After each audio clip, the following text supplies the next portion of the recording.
യേശുവിൻ്റെ കൂട്ടായ്മയിലെ സ്നേഹം നിറഞ്ഞ എല്ലാ പ്രിയ സഹോദരങ്ങൾക്കും പുതിയൊരു പ്രഭാതത്തിൻ്റെ എല്ലാവിധ ആശംസകളും നേരുന്നു.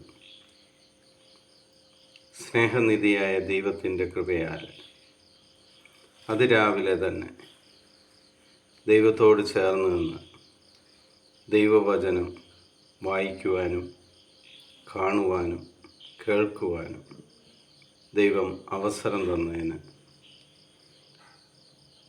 ദൈവത്തിന് കോടാനുകൂടി നന്ദി അർപ്പിക്കാം. ഇന്ന് നമ്മൾ ശ്രവിക്കുന്ന തിരുവചന ഭാഗം യെശയ്യായുടെ പുസ്തകം 25-ാം അധ്യായം 1-ാം തിരുവചനം. കർത്താവേ, അങ്ങാണ് എൻ്റെ ദൈവം. ഞാൻ അങ്ങയെ പുകഴ്ത്തുകയും അങ്ങയുടെ നാമത്തെ സ്തുതിക്കുകയും ചെയ്യും. പണ്ട് തന്നെ നിരൂപിച്ചതും വിശ്വസ്തവും സത്യസന്ധവുമായ വൻകാര്യങ്ങൾ അങ്ങ് നിറവേറ്റിയിരിക്കുന്നു.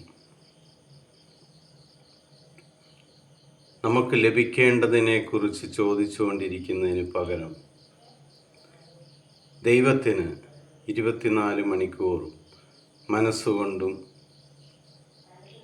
നാവുകൊണ്ടും കൃതജ്ഞതാഗീതം പാടി ദൈവത്തെ സ്തുതിച്ചുകൊണ്ടിരുന്നാൽ ദൈവം നിങ്ങളുടെ ജീവിതത്തിൽ വൻ കാര്യങ്ങൾ ചെയ്യുന്നത് നിങ്ങൾക്ക് കാണുവാൻ സാധിക്കും. പിതാവായ ദൈവത്തിൻ്റെയും പുത്രനായ യേശു ക്രിസ്തുവിൻ്റെയും പരിശുദ്ധാത്മാവിൻ്റെയും കൃപയും അനുഗ്രഹവും സമാധാനവും എപ്പോഴും നിങ്ങളുടെ കൂടെ ഉണ്ടായിരിക്കട്ടെ. ഈശോ മിശിഹായ്ക്ക് സ്തുതിയായിരിക്കട്ടെ.